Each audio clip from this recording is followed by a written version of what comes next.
caros alunos, bem-vindos à disciplina Estoques. Essa disciplina é composta por 5 competências e hoje vamos conhecer a primeira competência, que é conhecer o processo e variáveis da armazenagem de materiais. Essa competência é composta por alguns assuntos interessantes para nós discutirmos que vão montar toda a disciplina para frente. Esses assuntos podem ser conhecidos como alguns conceitos básicos de logística, que talvez vocês já conheçam, também a cadeia primária de suprimentos e a cadeia secundária de suprimentos. Vamos a esses conceitos.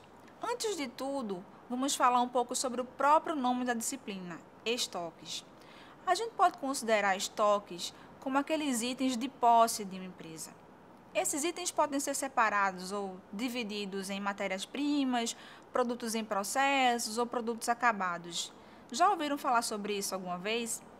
A matéria-prima é aquele item que não sofreu ainda nenhuma manipulação da empresa ou do homem. O componente ou o produto semi-acabado ele já sofreu alguma alteração e o produto acabado é aquele que está pronto para ser expedido, para ser levado até o cliente ou consumidor. Então, esses itens são aqueles que ficam de posse da empresa, são considerados como estoques. É importante nós discutirmos um pouco que quando a gente fala de estocagem, estoques, a gente está falando de armazenagem. Muitas vezes, quando se fala sobre logística, fala-se muito que logística é transporte. E realmente, transporte é um dos subsistemas mais importantes da logística, mas não é o único. Então, logística não é só transportar, logística não é só distribuir materiais. Logística tem outros subsistemas, como o de estoques, que é muito importante de vocês conhecerem como técnico em logística. A logística, pessoal, é composta por diversos subsistemas, como acabei de falar. E o estoque está composto dentro dele. A armazenagem é um desses sistemas. Então, quando falarmos sobre estoques, logo em breve falaremos sobre armazenagem. Então, a partir de agora, desassociem. Logística não é só transporte. Logística não é só distribuição. Já que estamos falando sobre estoques, vamos falar um pouco sobre a movimentação de estoques. Enquanto estocados, aqueles itens estão parados, mas eles estão estocados por algum motivo. Alguém vai precisar daqueles itens. Então acontece a tal da movimentação, que pode ser uma movimentação interna ou externa. Existem 3 tipos mais comuns de movimentação, que são a entrada, a saída ou a transferência, que podem acontecer interna ou internamente da empresa. A entrada, por exemplo, cada vez que a empresa adquire um item para o seu estoque, ela está dando entrada no item no seu estoque. Muito fácil. Isso pode acontecer por meio da nota fiscal. É muito importante vocês entenderem que toda essa movimentação, seja entrada, saída ou transferência, precisa ser feita com base numa formalização. Ela não pode ocorrer de qualquer forma. Então, se a empresa compra um item, tem que haver um documento legal, que normalmente é a nota fiscal, para que aquilo dê entrada no seu estoque. A saída, pela lógica, é quando a empresa tira um item do seu estoque, ela dá saída do item no estoque. Também precisa de uma formalização, que na maioria das vezes é a nota fiscal. E o último tipo de movimentação é a transferência, que, pessoal, pode ser uma transferência de uma empresa para uma outra empresa. Por exemplo, uma empresa maior tem uma filial no interior do estado. Ela quer fazer uma movimentação, ela é a mesma pessoa jurídica, tem o mesmo CNPJ, ela faz uma transferência. Essa transferência não necessariamente precisa ser por nota fiscal, pode ser ou não. Mas existem também outros documentos de movimentação interna que são usados, como movimentação de materiais, por exemplo. Falamos agora sobre o princípio dos estoques. Desmistificamos um pouco o conceito de que logística é só transporte. Então vamos falar agora um pouco sobre a cadeia primária de suprimentos. Ela é formada por 3 atividades básicas, que é a de transportes, manutenção de estoques e processamento de pedidos. Vamos conhecer um pouco mais essas 3 atividades básicas.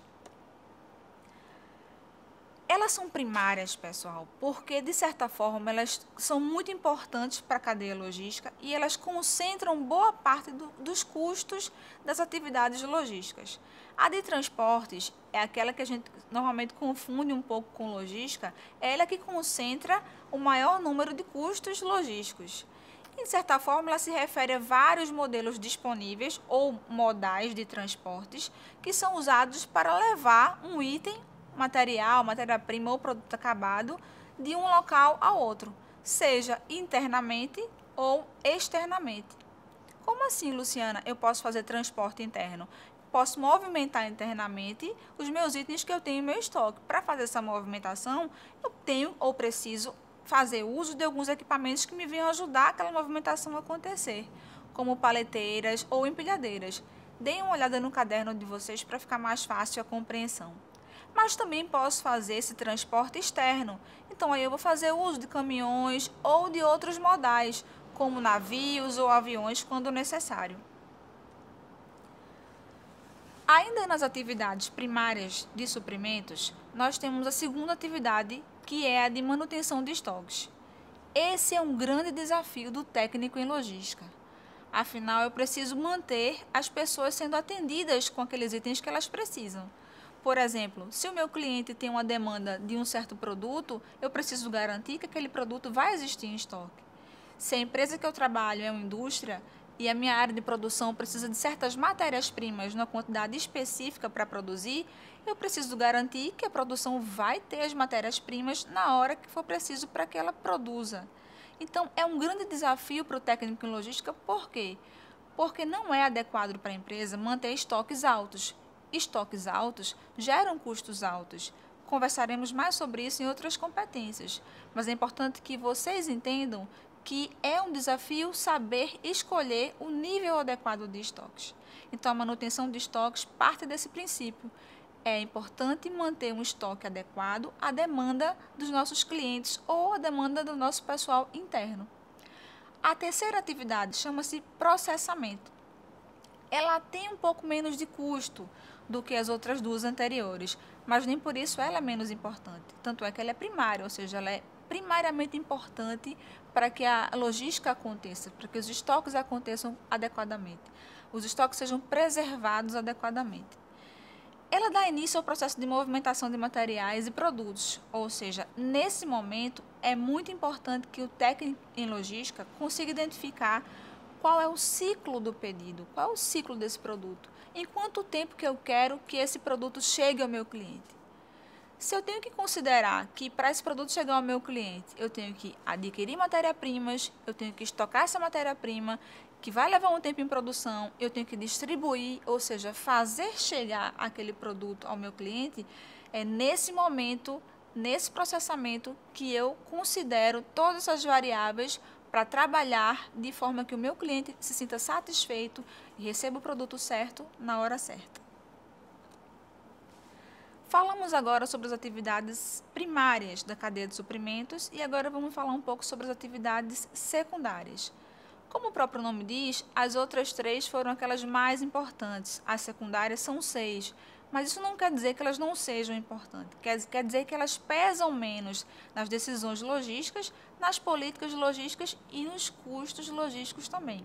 Elas são armazenagem, que ela está diretamente ligada à estocagem, pessoal. O que isso quer dizer? Eu preciso entender quais são todas as variáveis que eu preciso estudar e garantir para a empresa ter uma boa estocagem.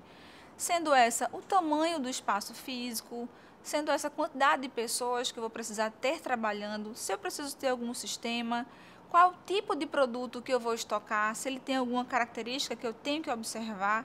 Por exemplo, existem alguns produtos que são trabalhados pela vigilância sanitária, ou seja, existem legislações específicas da vigilância sanitária que são aplicadas para esses produtos na estocagem também.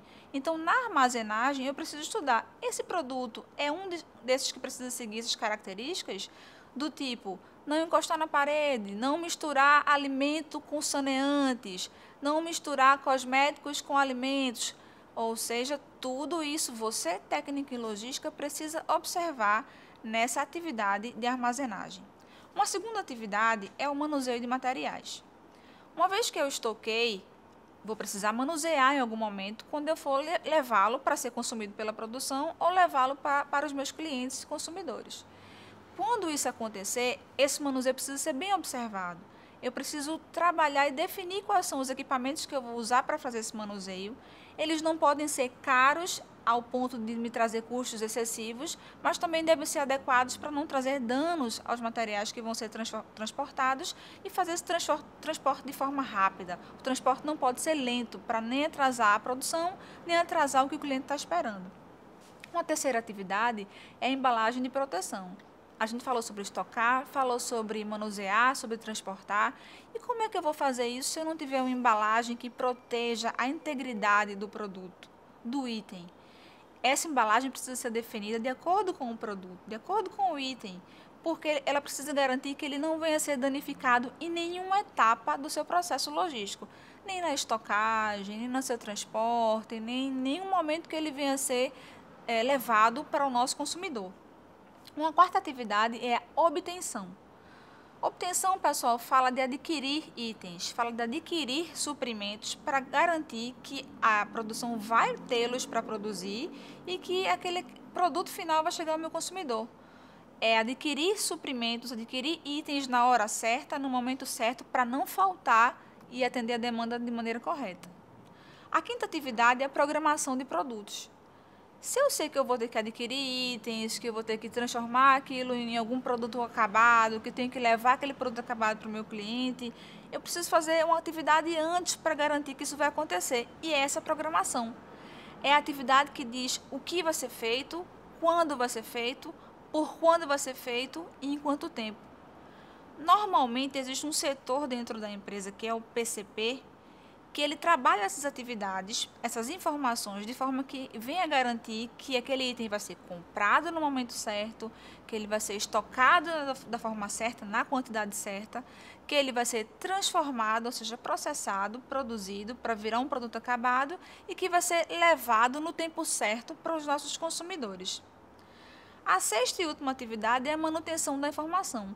Para tudo isso acontecer, eu preciso ter uma rede de informações que venha me garantir que elas são confiáveis, que a quantidade de estoque que eu preciso ter é adequada, que ela é uma quantidade que vai suprir minha demanda, que o tempo que o cliente espera vai ser atendido, que a programação vai ser atendida conforme aquilo que foi planejado, ou seja, essas informações precisam ser mantidas de forma seguras e viáveis para que isso venha acontecer de forma precisa dentro da empresa. Já que a gente falou sobre essas 6 atividades, eu queria falar um pouco sobre armazenagem, que é uma atividade que merece muita atenção do técnico em logística. Eu posso dividir essa atividade em 2 detalhes, que são os custos da armazenagem e os sistemas usados na armazenagem. Primeiro são os custos, eles normalmente são fixos. O que são custos fixos? Como o próprio nome diz, aqueles que existem sempre. Se eu vou armazenar, eu tenho um custo de um estoque, de um depósito fixo, eu tenho um custo das pessoas que trabalham naquele local, eu tenho um custo de uma linha de telefone, por exemplo. São fixos porque, independente da quantidade de estoque que eu tenha, aqueles custos existem sempre. Mas também existem os custos variáveis, que esse sim depende do armazém estar cheio ou não, como algum frete que eu vou ter que trabalhar. Então, eu não consegui trazer um item aqui para dentro do meu estoque, então aquilo ali eu tenho um espaço maior que eu posso fazer uma outra atividade. Existem custos que variam, mas normalmente os custos envolvidos com a armazenagem são fixos. E aí o segundo detalhe que eu queria falar sobre armazenagem são os sistemas usados na armazenagem. Eles são formados por conjuntos de equipamentos que têm a função de arrumar adequadamente as matérias-primas ou produtos acabados para facilitar a estocagem e facilitar o transporte desses itens quando forem necessários.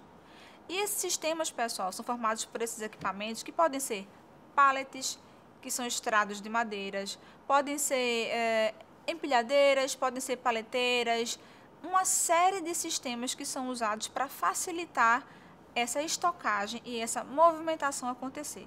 No caderno de vocês vão conhecer muito mais exemplos sobre isso.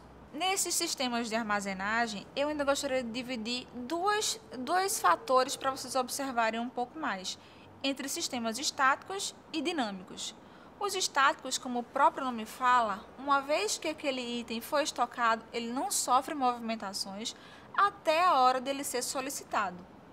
Então, um exemplo dele é o porta-palete convencional, que vocês podem ver aí na tela de vocês e também no caderno. Uma vez que eu coloquei aquele item no porta-pallet, eu só vou retirar aquele item daquele local quando ele for requisitado ou pela produção ou pelo meu cliente. Já o sistema de armazenagem dinâmico, ele sofre movimentações ao longo da sua estocagem. Tá aí o exemplo para vocês nessa foto do flow rack ou flow rack, como alguns gostam de pronunciar. Isso quer dizer que eu coloco o meu item ali dentro, minha matéria-prima, meu produto acabado ou meu produto semi-acabado, e eu posso fazer movimentações naquele item, eu posso mudar uma bandeja de lugar, eu saio mudando aquele item de acordo com a minha intenção de uso. Eu quero colocar mais próximo de mim um item que eu uso com mais facilidade, um item que eu uso com mais frequência.